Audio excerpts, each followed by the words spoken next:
Thank you for tuning in to your APSU TV News Weekly Update. It's Thursday, March 18th, 2021. I'm Dakota Stansfield. The month-long investigation of the COVID-19 vaccinations that were expired or wasted in Shelby County is nearing completion according to TN.gov. There were a little over 2,500 vaccine doses that were either expired or wasted at the Shelby County Health Department that date back to February 3rd. The first phase of the investigation was to focus on inventory assessment, management, and the transfer of all physical inventory and vaccine operations to the city of Memphis. They also had to make a detailed account of all expired doses. Following the first phase, the Tennessee Department of Health and the Center for Disease Control worked closely with SCHD officials to assess management and administration of the vaccine between the dates of December 28th and February 24th. Over 1,000 hours of manpower were dedicated to this investigation in the past 25 days to ensure the effectiveness of almost 55,000 doses given during that time. The final determination was that the vaccine doses given during those dates are in fact stable and effective. Going forward, SCHD will be required to improve vaccine inventory management, have a detailed report of issues identified, and a renewed emphasis on record keeping. It was announced in an FBI report Monday that the man who committed suicide in the Christmas Day bombing of the AT&T building was dealing with feelings of paranoia and eccentric conspiracy theories, but did not appear to be politically motivated, according to the AP. The FBI is still investigating the mystery of this explosion that has perplexed investigators because there is a lack of an obvious motive. They concluded that Anthony Quinn Warner specifically chose the location and timing so that he can minimize the likelihood of undue injury, but also still be impactful with the explosion. An investigation is still underway into the woman who was shot by a police officer when she charged at him with a pickaxe, according to the AP. Last Friday, officers Brandon Lopez, Ben Williams, and Thomas Denina responded to 33-year-old Melissa Wooden's residence in Nashville as she stated that she wanted the police to shoot her. When police arrived, Wooden was waiting on her lawn, and after talking to her didn't work, Williams used a stun gun, but it appeared to have no impact. Police say Wooden charged at the officers with a pickaxe and a bat, and Lopez fired at her. She is in the hospital in critical but stable condition. While the Tennessee Bureau of Investigation reviews the shooting, the officers involved will undergo a routine administrative assignment. The federal lawsuit in East Tennessee filed by a woman who said her son died as a result of excessive force by deputies during his arrest was settled yesterday, according to the AP. The lawsuit said that Blinkley, 35, was hogtied, kicked, and had pressure put on his back that made him struggle to breathe by Knox County Sheriff's deputies in 2019. Knox County spokesperson Mike Donilis said the settlement, which included attorney fees, was for $750,000. The coroner's report of Blinkley's death showed that he died from a drug overdose. The district attorney of Knox County, Charmaine Allen, said that the use of force by the officers was justified as he was resisting arrest, and they did not know at the time that he was overdosing. It was announced on Monday that U.S. Marshals in Tennessee have arrested a rapper from Georgia who was wanted for nearly 3 months after he violated his probation, according to AP. 27-year-old Kwame Khalil Brown, who goes by the name Fujiano, reportedly melted off his court-ordered ankle monitor. Brown is represented by the rapper Gucci Mane, and both of them are also involved in an ongoing death lawsuit from a fatal shooting in South Carolina at a nightclub where Brown was performing. Authorities said that in July of last year, Jarquez K. Cooper, who is a member of Brown's entourage, opened fire into the audience from on stage, killing 2 people and wounding 8. Cooper was charged with murder and attempted murder and remains in Greenville jail, but Brown nor Gucci Mane were charged in the shooting.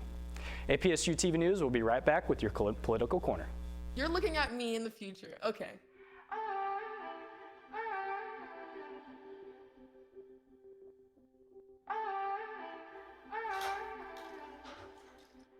Hi, Isaac. Hi. Wait a second. Do you know who I am? Julia. This is Jaina. Into the future. I just wanted to talk to you about what happened with those 2 girls. Oh, yeah. Do you remember it was this girl that I was getting bullied by that one day at PE when they were like yelling at me, and then you just linked arms with me? I don't think you know how much like that helped me, because like I finally like knew that I had somebody. Because of you, Isaac, and what you did for me years ago, I grew up to be more independent and love myself and just be a little bit more confident. Aw, I'm like a little tearing up right now. Just to see her in the future just blossom and look beautiful, and that was really amazing. Jason, let's go see your room.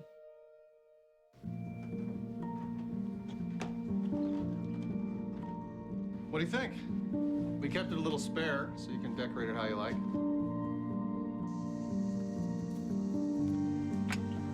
Dinner. Go. Excellent. Soccer is fun. Yeah, I saw you guys out there.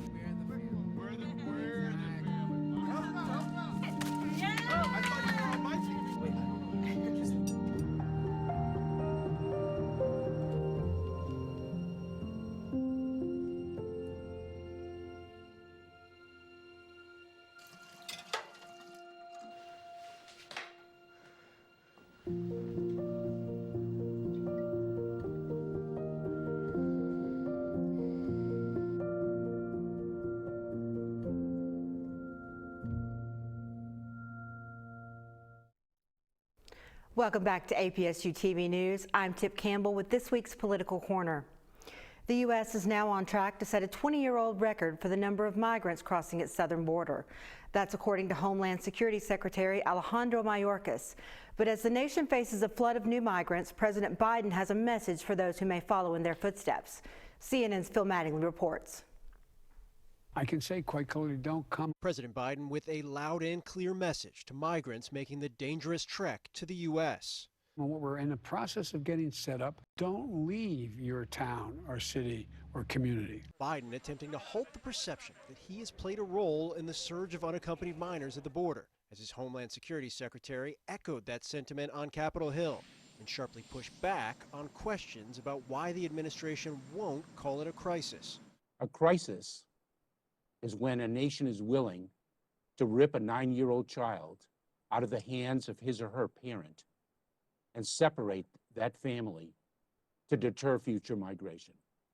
That, to me, is a humanitarian crisis. The administration now facing more than 4,000 minors in Border Patrol custody for, on average, more than 120 hours, far longer than the legally allotted 72 hours. With CNN reporting that conditions include children alternating schedules to make space for one another, kids who haven't seen sunlight in days, all while going days without showers. Biden saying in an ABC interview policy solutions are being put into place, but making clear it will take time. We have brought in HHS and also brought in FEMA to provide for enough safe facilities for them to get out of the control of the Border Patrol, which are not designed to hold people for long periods of time, particularly children, get them out of those facilities. The immigration crisis threatening to swamp Biden's agenda, even as his administration gears up for its next big push, an infrastructure package.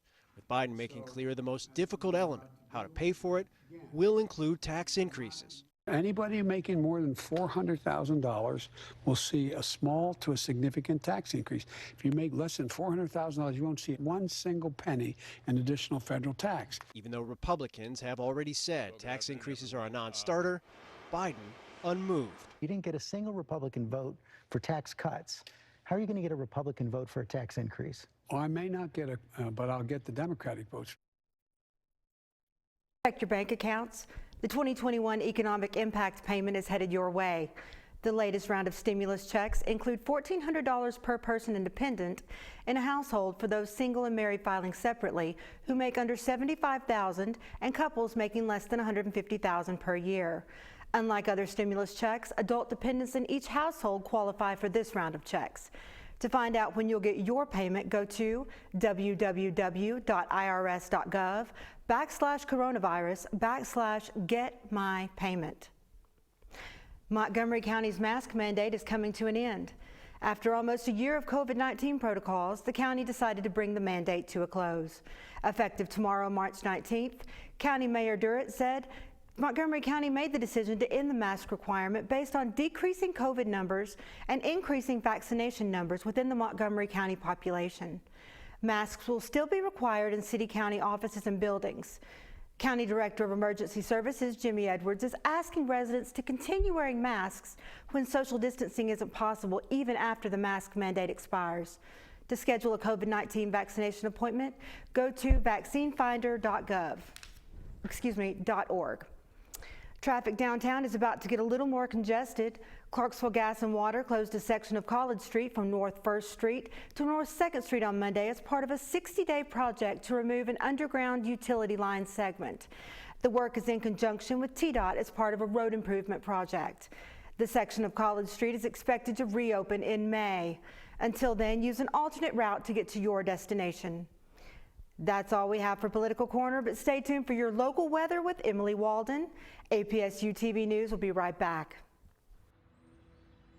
During high school, I hung with the wrong crowd and I never graduated. I helped Santiago in many different ways, like all fathers do, because he always wanted to go to college. I felt a little embarrassed to come back to school, but eventually, once I came here, I knew that it's for a bigger goal. He was very dedicated, hardworking. He connected with his teachers, he connected with other students. That was one of the key reasons why he was able to keep forging ahead. It was amazing to see him graduate. This was one thing that meant so much to him, and of course, it meant so much to us too. With the help of my father and having my son, that was all the motivation that I needed. That support is everything. Find free adult education classes near you at finishyourdiploma.org.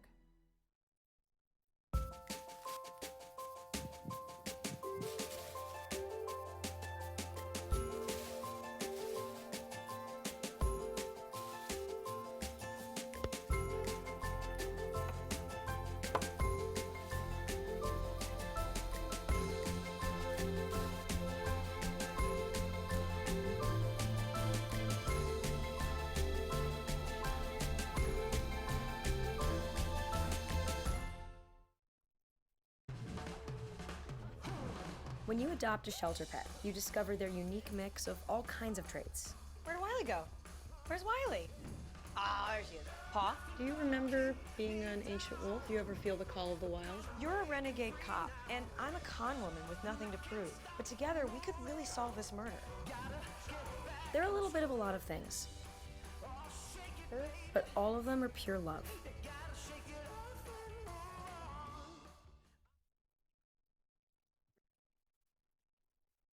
Welcome back to APSU TV News. I'm Emily Waldon with your local and national weather. Let's first take a look at our current national temperatures. In New York, we're at 48 degrees. Chicago's at 42 degrees. Atlanta's at 69 degrees. Dallas is at 63 degrees. Denver's at 47 degrees. Los Angeles is at 68 degrees. And Seattle is at 54 degrees. Moving on to the highs today in Tennessee, Clarksville's at 58 degrees, Nashville's at 62 degrees, Memphis is at 50 degrees, Chattanooga's at 64 degrees, and Knoxville's at 67 degrees. For the lows today in Tennessee, Clarksville's at 38 degrees, Nashville's at 42 degrees, Memphis is at 41 degrees, Chattanooga's at 45 degrees, and Knoxville's also at 45 degrees. Currently, it is 52 degrees and it is rainy. Winds blowing west-southwest at 16 miles per hour. Precipitation is 37%. Tonight's temperature will be mostly cloudy with a few showers here and there. With 38 degrees and winds blowing northwest at 15 miles per hour. Precipitation is at 37%. Let's take a look at our 5-day forecast. So coming out of the little rain, we're going to hit some more sun this week. Thursday, expect to see showers with a high 58 and a low of 38. Friday will be mostly cloudy with a high of 52 and a low of 33. Saturday will be sunny with a high of 61 and a low of 33. Sunday will be sunny with a high of 64 and a low of 36. And Monday will be partly cloudy with a high of 68 and a low of 48. This is all for your local and national weather. APSU TV News will be right back with sports. Take a look under your bed. Find stuff under there? What about jobs? No? Now try your closet. Still no jobs? Just more stuff? Well, you really have both. See, stuff is defined as household articles considered as a group. Sometimes this stuff is no longer needed. Wait, no longer needed? That can't be right. Because remember those jobs you were looking for? Those are really needed. And they're the stuff inside your stuff. Our job is to unlock those jobs. And it starts when you donate your stuff to your local Goodwill. Here's how we do it. When you donate to Goodwill, we sell your stuff to provide job training for people right here in your community. So just by teaming up with Goodwill, you help create jobs. And isn't that worth parting with the leftover keytar from your 80s cover band? Goodwill. Donate stuff, create jobs.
Here's to the things that can keep us safe.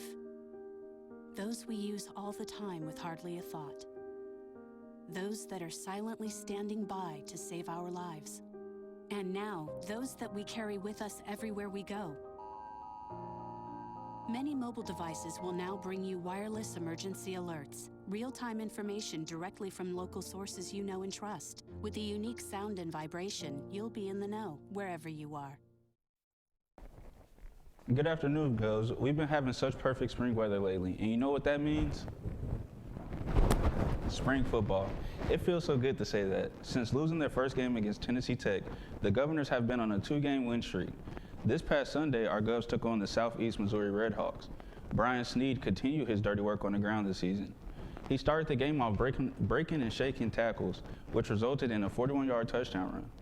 Despite Austin Peay jumping out to an early 13-0 lead, the Redhawks battled back to take on a 21-20 lead over the Govs right before halftime. The game was physical and intense all throughout. In fact, the Govs and the Redhawks needed extra time to finish this one. After 2 overtime, the Governors were able to force a turnover on downs to end the game. The Governors won 49-42. Draylon Ellis has been honored as the OVC Player of the Week.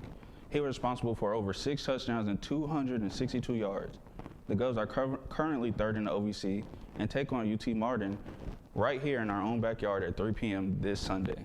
So let's wish them luck in extending their win streak to 3 straight this weekend. Austin Peay baseball has had a tough season thus far. Their current overall record is 3-11, and they are currently on a 2-game losing streak. But there is always plenty of time to improve, especially in a lengthy baseball season with plenty of conference games left to play. The next 2 games are Friday and Saturday against the SEMO Redhawks in Missouri. You guys got this. I believe in you, we believe in you, now let's bring home the W's.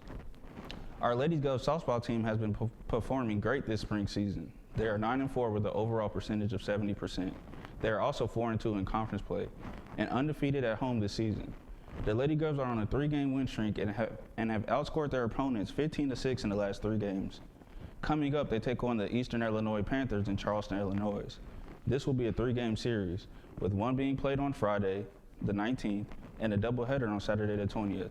Extended to a 6-game win streak, ladies. You got this. The women's soccer team is participating in a really short season this season, only competing in a total of 10 matches. They are 1-4 on the year and have a chance to win out, flipping the record and playing in the OVC tournament. The next game this season, this Friday, is against EKU at 2 p.m. And guess what? It's here at home. If you get a chance, please go out and support them so we can get right back on track and finish this year out strong. Also, the golf team tees off against the Western Kentucky Hilltoppers on March 22nd. If you see anyone on the golf team before this match, let them know that you're rooting for them. Well, that's all the time we have for sports today. We'll be right back after the break with Dakota. Did you know that Kentucky is home to nearly 1,000 species of wildlife? The Kentucky Department of Fish and Wildlife has a team of scientists dedicated to the monitoring and study of animals that are not hunted, fished, or trapped. We work every day to improve Kentucky's landscape so that these species can thrive. And now there's a way for you to jump in and help. When you become a member of Kentucky Wild, we'll work side by side and do our part to keep Kentucky wild.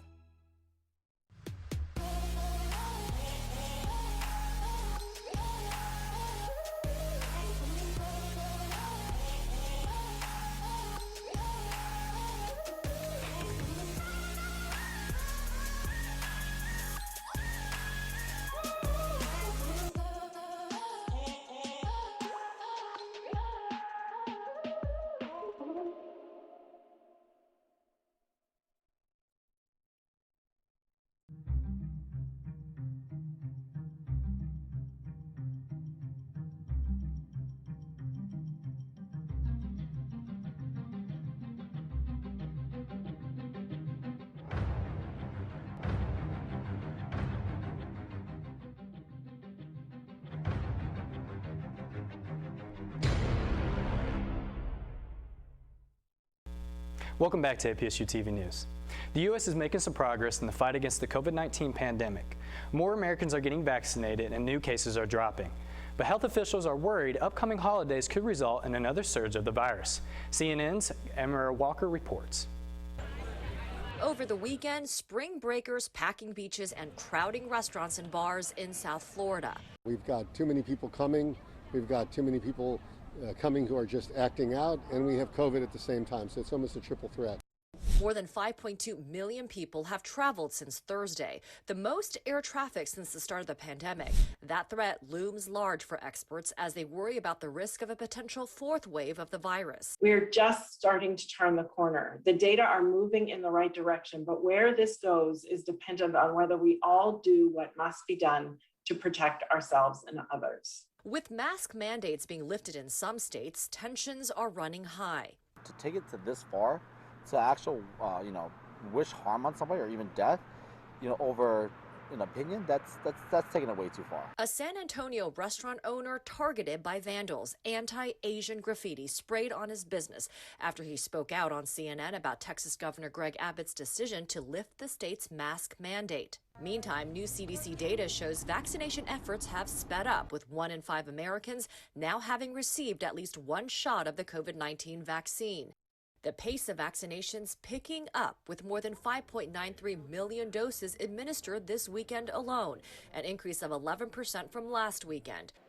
A total of 107 million vaccine doses have been administered in the U.S. More than 11% of the population is now fully vaccinated. Adding to the progress, a former FDA commissioner says scientific evidence suggests that asymptomatic infection and transmission drastically decreases with the vaccine. If that's the case, the vaccine creates what we call dead-end hosts. A lot of dead-end hosts, meaning people will no longer be able to transmit the infection. As of today, teachers joining those eligible to receive the vaccine all across the country. The full reopening of schools remains a state-by-state, city-by-city decision. A federal official says the CDC is now renewing data to see if it might revise guidelines to change social distancing in schools from 6 feet to 3. A harrowing accident on a bridge left lives hanging in the balance, and that's when multiple authorities and a Good Samaritan answered the call. Jeremy Roth has today's Take a Look at This.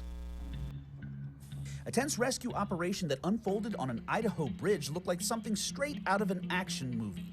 State police say a truck pulling a trailer crashed while crossing the bridge, sending the vehicle straight over the side. It was left dangling by only a safety chain roughly 80 to 100 feet above a deep gorge. 2 people and 2 dogs were trapped inside. With lives literally hanging in the balance, authorities acted quickly, attaching more chains to reinforce the truck with the help of a tow truck driver who happened to be on the scene. I knew there was people in that truck, and I didn't want to see it fall. Once secure, a special team executed a rappelling rescue to reach the passengers, who escaped with non-life-threatening injuries. It was a happy ending thanks to the coordination of multiple agencies and one tow truck driver with impeccable timing. I was just at the right place at the right time. Think that's a close call? Take a look at this. It's having good. Whoa!